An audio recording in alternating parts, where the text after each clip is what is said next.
May mga araw na tila tahimik ang langit, pero ngayong umaga may bulong si Lord para sa puso mo. Hindi aksidente na narito ka ngayon.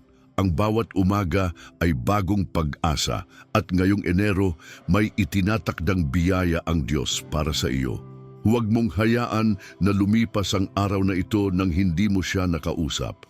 Sapagkat sinasabi sa awit 1 Petro 3, sa umaga ay diringgin mo ang aking tinig, O Panginoon. Sa umaga ay aayusin ko ang aking dalangin sa iyo at maghihintay ako. Ihanda mo ang puso mo. May gustong gawin ng Diyos ngayon. May babaguhin siya. May bubuksan siya. Magsimula na tayo. Ngayong Enero, bago pa man magsimula ang lahat ng plano mo, hayaan mong ang Diyos muna ang magsalita. Hindi mo kailangang madaliin ang mga bagay. Ang tunay na tagumpay ay hindi nakukuha sa pagmamadali, kundi sa paglalakad kasama ang Diyos. Sabi sa Kawikaan 3:6, kilalanin mo siya sa lahat ng iyong mga lakad at kaniyang ituturo ang iyong mga landas. Kapag inuuna mo si Lord sa umaga, hinahayaan mong ang buong araw mo ay gabayan ng liwanag niya. Hindi ka naglalakad mag-isa. Ang bawat hakbang mo ay sinusundan ng kanyang pangako. Kapatid, ngayong araw ay hindi lang basta simula ng linggo o buwan. Ito ay banal na sandali, isang banal na appointment kung saan ang Diyos ay handang magsalita sa iyo. Huwag mong hayaang dumaan ang sandaling ito nang hindi mo siya naririnig. Isipin mo ito, paano kung ang mismong dasal na ipapanalangin mo ngayon ang siyang magbubukas ng pintuan ng langit sa susunod mong tagumpay? Kausapin natin siya ngayon. Isulat sa comments, Panginoon, ang Enero na ito ay iyo. At huwag mong kalimutang mag-subscribe para mas marami pa tayong panalangin na sabay na maririnig sa presensya ng Diyos. Tahimikin mo ang puso mo ngayon. Huwag kang magmadali. Hayaan mong ang katahimikan na ito ay maging daan para marinig mo ang tinig ng Diyos. Bago mo iabot ang mga plano mo, ang mga pangarap mo, ang mga alalahanin mo, itaas mo muna ang puso mo sa Kanya. Sapagkat ang Diyos ay hindi natutulog, hindi siya nakakalimot. Ang bawat panalangin mo, kahit pa mga luha na lang ang nasasabi mo, ay tinatanggap niya bilang mabangong handog sa langit. Ama naming Diyos, lumalapit kami ngayon sa iyo nang may buong pananampalataya. Wala kaming hawak, wala kaming lakas, wala kaming alam, kundi ang pananalig na ikaw ay tapat sa iyong salita. Marami mang ingay sa paligid, pero ngayon, pinipili naming manahimik at makinig. Sinasabi sa awit 46:10, kayo'y magsitigil at kilalanin ninyo na ako'y Diyos. Oo, Panginoon, ikaw ang Diyos ng simula, Diyos ng pag-asa, Diyos ng direksyon. Sa pagsisimula ng buwang ito ng Enero, inilalagay namin sa iyong kamay ang aming mga araw, ang aming mga lakad, ang aming buong taon. Salamat sa pag-ibig mo na hindi nagbabago. Salamat sa presensya mong nagbibigay lakas kahit sa gitna ng kahinaan. Salamat sa kabutihang paulit-ulit mong ipinapakita kahit minsan nakakalimot kami. Patawarin mo po kami, Panginoon, sa mga panahon na mas pinili naming umasa sa sarili kaysa sa iyo. Sa mga sandaling dinala namin ang bigat ng mundo sa aming balikat, samantalang inaanyayahan mo kaming ipagkatiwala ang lahat sa iyo. Ngayon, Panginoon, buo naming inilalagak sa iyo ang aming mga alalahanin, ang aming mga tanong, at ang mga pangarap na iniingatan naming itago sa puso. Ikaw ang Diyos ng pagpapala. Ikaw ang Diyos ng mga bukas. Ikaw ang Diyos ng mga himala. Kaya't sa umagang ito, Panginoon, hinihiling namin, buksan mo po ang langit sa amin. Padaluyin mo ang iyong biyaya sa bawat tahanan na nanonood ngayon. Hipuin mo ang bawat pusong pagod, bawat kaluluwang naghahanap ng sagot. Itinataas namin sa iyo ang aming pamilya, ang aming kabuhayan, ang aming kalusugan. Sa iyo ang lahat, Panginoon. Ipinaalala mo sa amin sa Jeremias 29:11, sapagkat nalalaman ko ang mga pag-iisip na aking iniisip tungkol sa inyo, sabi ng Panginoon, mga pag-iisip na sa ikabubuti at hindi sa ikasasama, upang bigyan kayo ng pag-asa at magandang kinabukasan. Kaya't sa bawat salitang binibigkas namin ngayon, nananampalataya kami na may ginagawa ka na. Sa bawat patak ng luha, may tugon. Sa bawat panginginig ng tinig, may pagyakap na nagmumula sa langit. Hindi namin kailangang makita agad. Ang kailangan lang ay maniwala na ikaw ay kumikilos. At oo, Panginoon, kami ay naniniwala. Sa bawat tagumpay, ikaw ang dahilan. Sa bawat pinto na bubuksan, ikaw ang naglapag ng susi. Sa bawat pagkilos namin ngayong buwan ng Enero, nais naming ang direksyon mo ang siyang gumabay. Hindi namin gustong gumawa ng desisyong walang pahintulot mo. Ang bawat plano namin ay itinatama namin sa mga plano mo, sapagkat naniniwala kaming mas mataas ang iyong kaisipan kaysa sa amin. Gaya ng sinasabi sa Isaiah 55 at 8-9. Sapagkat ang aking mga pag-iisip ay hindi ninyo mga pag-iisip, o ang inyong mga lakad man ay aking mga lakad, sabi ng Panginoon. Sapagkat kung paanong ang langit ay lalong mataas kaysa lupa, gayon ang aking mga lakad ay lalong mataas kaysa inyong mga lakad, at ang aking mga pag-iisip kaysa inyong mga pag-iisip. Panginoon, isinusuko namin ang kontrol. Hinahayaan naming ikaw ang manguna. Sa bawat araw ng buwang ito, hayaan mong maramdaman namin ang iyong presensya sa maliliit na detalye, sa mga sagot na inaasahan namin at maging sa mga sagot na hindi naming inaasahan. Bigyan mo kami ng pusong marunong magpasalamat kahit hindi pa dumarating ang sagot. Pusong marunong magtiwala kahit tila walang pagbabago. Sapagkat alam naming ang pananampalataya ay hindi base sa nakikita, kundi sa paniniwalang ikaw ay tapat. Panginoon, sa umagang ito, itinataas din namin ang lahat ng nangangailangan ng himala. Ang mga walang trabaho, bigyan mo sila ng bukas na pintuan. Ang mga may karamdaman, abutin mo ng iyong mapagpalang kamay. Ang mga pamilya na may lamat, pagkaisahin mo, paghilumin mo. Ang mga nawalan ng direksyon, bigyan mo ng liwanag sa kanilang landas. At ang mga pagod na ayakapin mo ng iyong kapayapaan na hindi kayang ibigay ng mundo. Salamat, Ama, sapagkat sa kabila ng lahat, ikaw ay nananatiling Diyos. Walang katulad mo, walang makakatumbas sa kabutihan mo. At ngayong Enero, tinatanggap namin ang panibagong simula.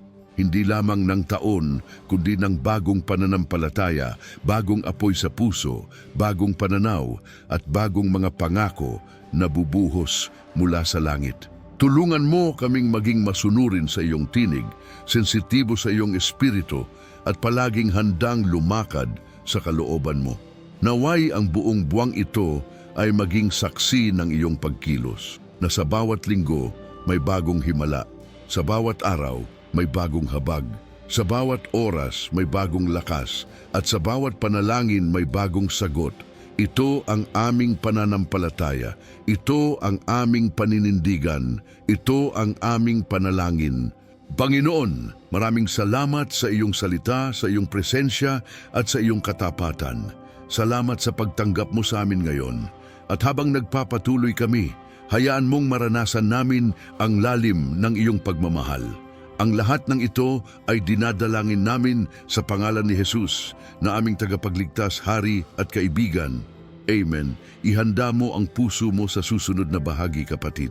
Sapagkat ang salitang darating ay magbibigay liwanag kung paano gumagalaw ang Diyos kapag ang isang anak niya ay nananalangin ng may pananampalataya. May mensahe pa siya para sa iyo. Ngayon, kapatid, gusto kong ikaw naman ang magsalita sa comments. Isulat mo, sa Enero na ito, ang Diyos ang aking sandigan. At kung may gusto kang ipagdasal, banggitin mo. Sabay nating idudulog sa Panginoon. Huwag mong kalimutang mag-subscribe para patuloy tayong magsama sa panalangin bawat umaga.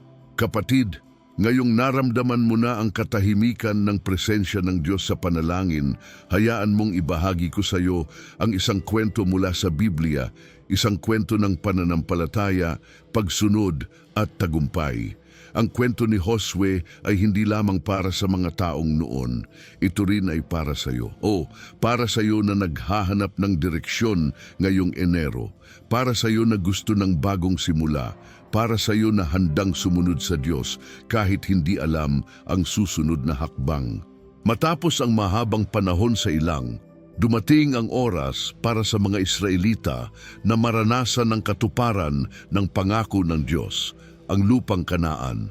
Ngunit bago pa nila marating ang tagumpay, kinailangan muna nilang humarap sa isang hamon, ang Jordan River, na sa panahong iyon ay umaapaw.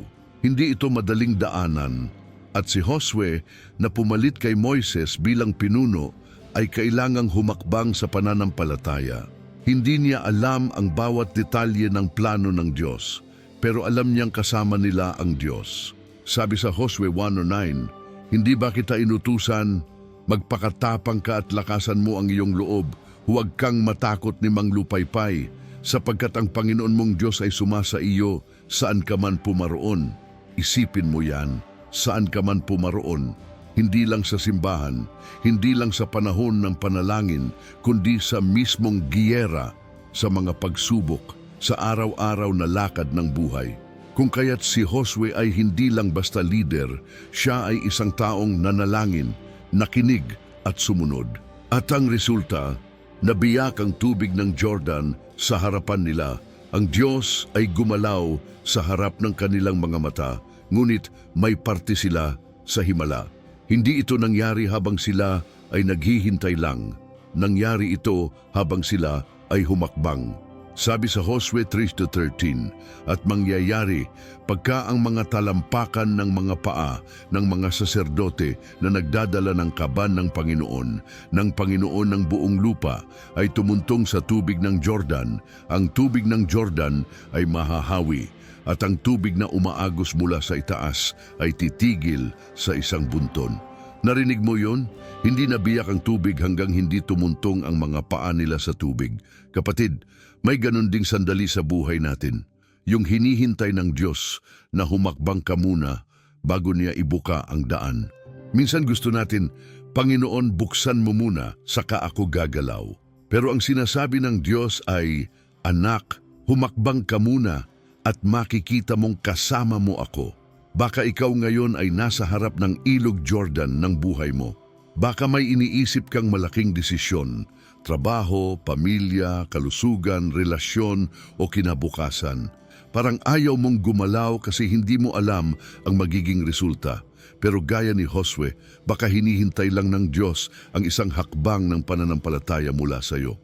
Baka ang pagtalo ng pananalig mo ngayon ang susi para bumuka ang daan bukas. Hindi madali ang hakbang ng pananampalataya, pero ito ang hakbang ng mga taong pinapaboran ng Diyos. Hindi ito hakbang ng sigurado sa mata, kundi hakbang ng tiwala sa Espiritu.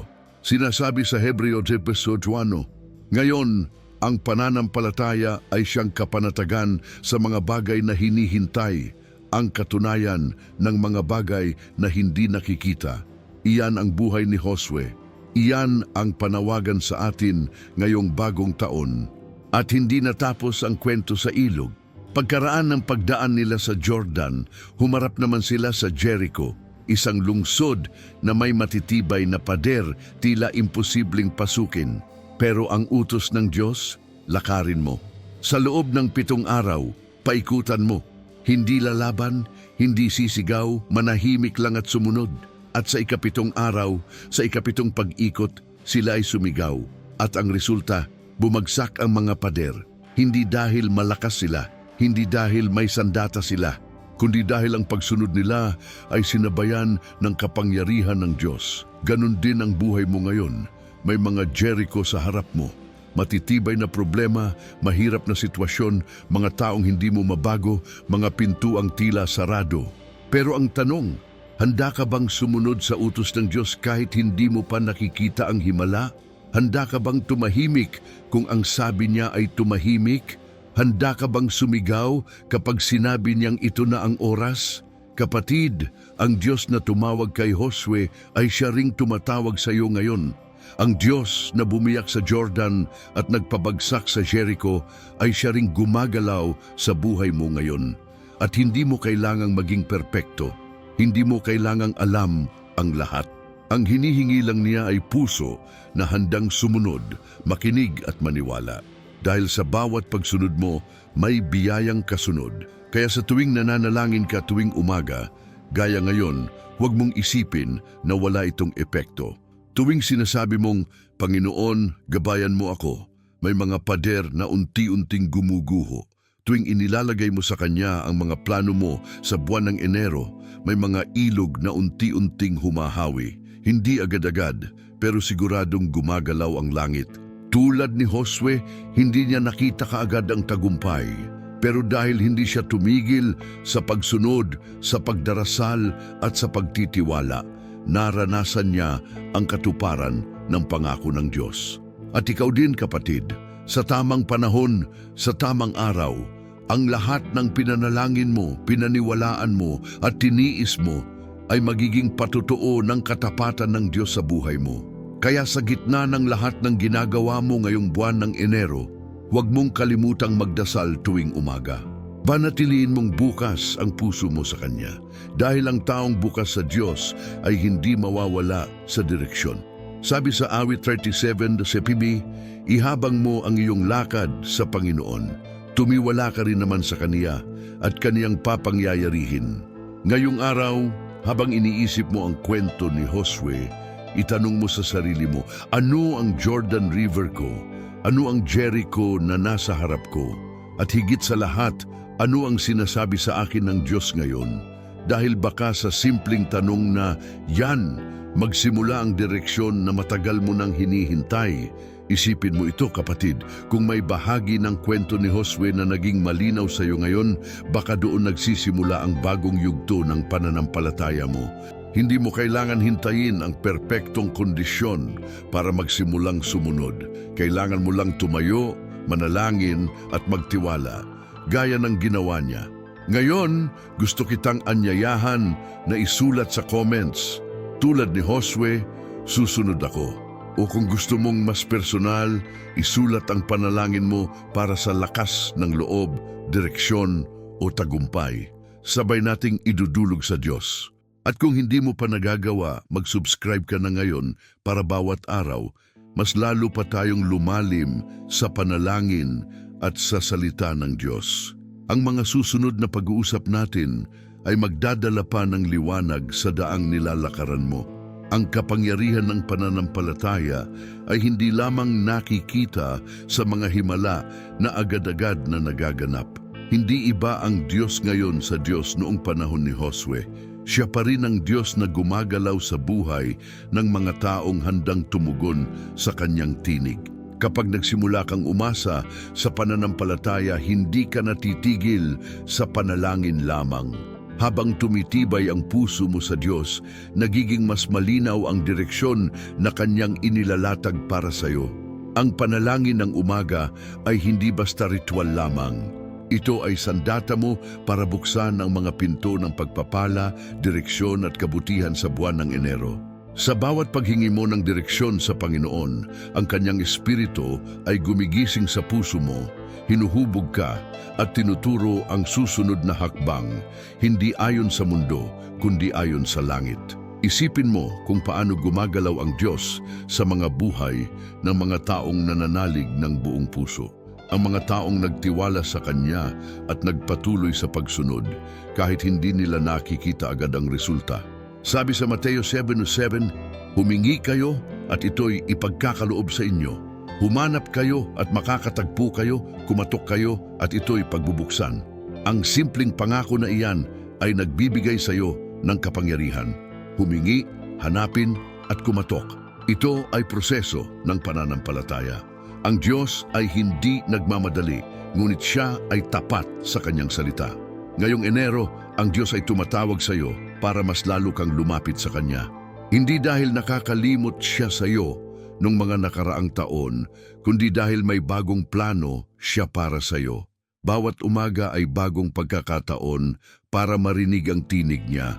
Kapag nagbukas ka ng puso mo at nagdasal ka ng may pananampalataya, ang Diyos ay dumadating at nagbibigay ng kapayapaan na hindi mo maipaliwanag sa salita. Yon ang kapayapaang hinahanap ng maraming tao sa mundo.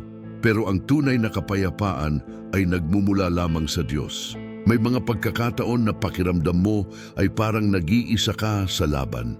Ngunit hindi iyon totoo. Ang Diyos ay kasama mo.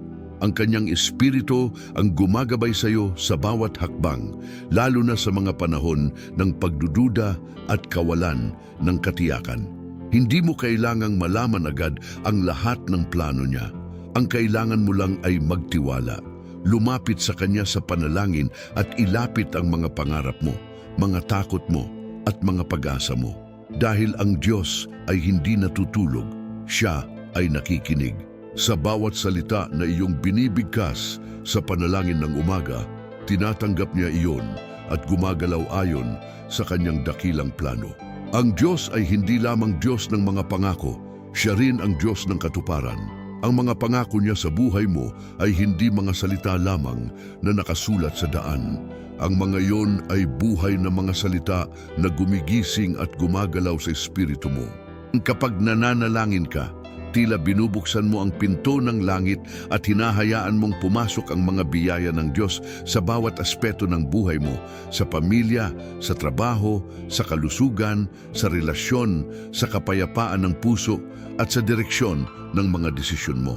Sinasabi sa Jeremias 29:11, sapagkat nalalaman ko ang mga pag-iisip na aking iniisip tungkol sa inyo, sabi ng Panginoon. Mga pag-iisip na sa ikabubuti at hindi sa ikasasama upang bigyan kayo ng pag-asa at magandang kinabukasan. Kung gano'n ang ipinangako ng Diyos, hindi Kanya iiwan.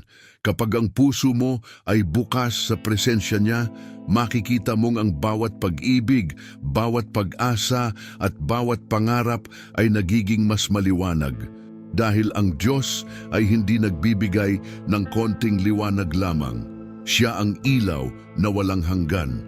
Sa bawat oras na ibinubuhos mo ang mga salita mo sa Kanya, ang mga ito ay tumatagos sa langit at bumabalik sa iyo na may buhay at kapangyarihan. Kapag ang puso mo ay puno ng pananampalataya habang nagdarasal, hindi mo mamamalayan na ang bawat salita ay nagiging tulay ng himala sa buhay mo. Hindi mo kailangang mag-alala kung ang plano mo ay tila mabigat o malaki. Ang Diyos ay may kakayahang punuin ang bawat kakulangan mo ng Kanyang kapangyarihan at karunungan. Kapag ikaw ay nananalangin ng may buong tiwala, mas lalo mong mararamdaman ang Kanyang pagmamahal at paggabay. Hindi lamang Siya nakikinig, Siya ay sumasagot sa paraan na mas higit pa sa inaasahan mo. At habang patuloy kang naglalakad kasama niya araw-araw ngayong Enero, ang buhay mo ay unti-unting magbabago, hindi dahil lang sa iyong mga ginagawa, kundi dahil sa presensya ng Diyos na kasama mo sa bawat hakbang. Sa mga pagkakataon na parang wala kang makita o parang hindi mo makita agad ang sagot, tandaan mo ang mga salita sa Awit 37:5. Ihabang mo ang iyong lakad sa Panginoon. Tumiwala ka rin naman sa Kaniya at Kaniyang papangyayarihin. Ang pag-asa ay hindi nawawala. Hindi Kanya pababayaan. Sa halip, ang Diyos ay patuloy na gumigising sa puso mo ng bagong pangarap at pananalig na mas malaki kaysa kahapon. O kung patuloy kang magsisikap manalig, makikita mo na ang bawat bukas ay may bagong biyaya at bagong direksyon. Ngayong Enero, ang Diyos ay hindi nagtatago ng plano niya para sa iyo. Ang plano niya ay para sa kabutihan mo, para sa iyong kapayapaan, para sa iyong tagumpay at katuparan. Hindi ito mga pangakong basta lang sinabi. Ito ay mga pangakong may buhay at may kapangyarihan. Kapag nanalangin ka ng umaga, ang mga pangakong iyon ay nabubuhay at nagiging katotohanan sa buhay mo, unti-unti at sa tamang panahon. Hindi dahil sa bilis, kundi dahil sa katapatan ng Diyos na tumutupad ng mga pangako niya. Ang tanong ngayon ay, handa ka bang magtiwala higit pa ngayon kaysa kahapon? Handa ka bang magdesisyon na ang bawat umaga mo ay magsisimula sa panalangin at komunidad ng Diyos? Handa ka bang buksan ang puso mo para sa mga bagay na hindi mo pa nakikita ngunit ipinangako ng Diyos? Dahil kapag ginawa mo yon, hindi mo lang mararanasan ang pagbabago, magiging saksi ka rin sa kabutihan ng Diyos sa buhay mo. Ngayong araw, Kung naramdaman mo ang kapangyarihan ng salita ng Diyos na nagmumula sa puso mo, ilagay sa comments, "Ang Diyos ang aking gabay ngayong Enero." At kung mayroon kang partikular na kahilingan o pag-asa na gusto mong dalhin sa panalangin, isulat mo rin ito. Sabay nating aabutin sa Diyos ang ating mga hangarin at pananampalataya. Kung hindi ka pa nakapag-subscribe, gawin mo ngayon para araw-araw tayong magsama sa panalangin at mas lalo pang mapalalim ang ating pananampalataya at relasyon sa Diyos. Ang susunod na bahagi ay magbubukas pa ng mas malalim na pag-unawa kung paano gumagalaw ang Diyos sa buhay ng mga taong bukas ang puso at nananalangin ng may buong pananampalataya. Kapatid, minsan iniisip natin na ang hindi agad na pagsagot ng Diyos sa ating panalangin ay dahil hindi siya nakikinig. Pero sa totoo lang, may mga bagay tayong kailangang bitawan bago niya maibigay ang sagot. Hindi lahat ng panalangin ay agad na tinutugon, hindi dahil hindi siya makapangyarihan, kundi dahil may kailangang ayusin sa loob natin, oo, sa puso natin.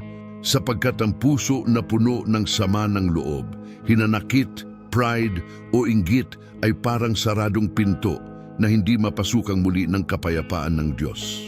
Sabi sa Marcos 11:25, "At pagka kayo'y nagsisitayo na nagsisihiling, ay magsipatawad kayo kung kayo'y may anumang laban sa kaninuman, upang ang inyong Ama na nasa langit ay patawarin naman kayo ng inyong mga kasalanan." Napakalalim ng katotohanan ito. Ibig sabihin, ang pagpapatawad ay hindi lamang para sa kapakanan ng iba, kundi para sa iyo rin. Ito ang susi para makawala ka sa pagkakagapos ng nakaraan at maging bukas para sa bagong biyaya ng Diyos. Isipin mo ito, bawat sama ng loob na kinikimkim natin ay parang balon na humahadlang sa daloy ng pabor ng Diyos. Parang harang na naghihiwalay sa pagitan ng ating panalangin at ng tugon mula sa langit. Hindi mo man agad maramdaman, pero kapag nagpasya kang magpatawad, ang espiritu mo ay gumagaan, ang isip mo ay luminaw, at ang panalangin mo ay tumatagos sa langit. Ang kapatawaran ay hindi kahinaan. Ito ay tanda ng tunay na kalakasan, dahil tanging ang pusong binago ng Diyos ang may kakayahang magpatawad ng totoo. Ngayong Enero, baka ito ang pinakamahalagang hakbang mo. Patawarin mo na. Baka ang breakthrough na hinihintay mo ay nakatali sa pagpapatawad na matagal mo nang iniiwasan. Maaaring isa itong kapatid, kaibigan, magulang o sarili mo. Oo, minsan kailangan mo ring patawarin ang sarili mo. Kasi habang hindi mo pinapalaya ang sarili mo sa nakaraan, hindi mo rin mararanasan ang buong biyaya ng presensya ng Diyos sa kasalukuyan. Patawarin mo na, hindi dahil karapat-dapat sila, kundi dahil gusto mong maranasan ang kalayaan ng Diyos. Bitawan mo na ang mga salita na nagdulot ng sugat. Bitawan mo na ang bigat na matagal mo nang pasan. Dahil ngayong Enero, ito ang panimulang panawagan ng Diyos. Anak, hayaan mong ako ang gumamot. Hayaan mong ako ang magpuno. At sa oras na bitawan mo ang bigat, bubuhos ang kapayapaan. Sa oras na patawarin mo, bubukas ang pinto ng pabor. Sa oras na manalangin ka ng malinis ang puso, maririnig mong muli ang tinig niya, malinaw, malambing at buhay. Ngayon, gusto kong imbitahan ka na magkomento, "Panginoon, pinapalaya ko na." Kung may pangalan kang gustong ipanalangin, ilagay mo rin. At kung may bagay kang nais bitawan ngayong bagong taon, isulat mo. Sabay natin itong ipagdasal. Huwag mo ring kalimutang mag-subscribe para araw-araw pa tayong magsama sa paglapit sa presensya ng Diyos. Ang susunod na sandali ay isang paglalim sa relasyon mo sa Kanya at hindi mo ito gustong palampasin. Kapatid, ngayong pinili mong palayain ang puso mo mula sa bigat ng nakaraan, handa ka nang tanggapin ang bagong galaw ng Diyos sa buhay mo. Dahil ang puso na malinis, ang isip na mapayapa, at ang espiritong bukas sa presensya ng Panginoon, iyan ang lupang matabang para sa pagtubo ng Kanyang mga pangako. Sa mga susunod mong araw ngayong Enero, aasahan mo na ang bawat umaga ay magiging oportunidad para sa panibagong simula. Hindi mo na kailangang dalhin ang mga tanong ng kahapon dahil may sagot na inihahanda ang Diyos sa mga panalangin mong ipinagkatiwala sa Kanya ngayon. Sabi sa Isaiah 43:19, "Narito, ako'y gagawa ng bagong bagay. Ngayon yao'y lalabas. Hindi ba ninyo malalaman yaon? Gagawa rin ako ng daan sa ilang at mga ilog sa ilang." Pansinin mong hindi sinabing gagawa ng daan sa madaling daan, kundi sa ilang, sa disyerto, sa imposible, sa tuyong lugar ng buhay natin. Ibig sabihin, ang Diyos ay hindi natitinag sa sitwasyon mo. Siya ay gumagawa kahit sa pinakawalang pag-asang bahagi ng buhay mo. Kaya't kung sa tingin mo ay huli na ang lahat o parang natigil ka na sa gitna ng laban, huwag kang bibitaw. Dahil ang Diyos ay gumagawa sa likod ng katahimikan.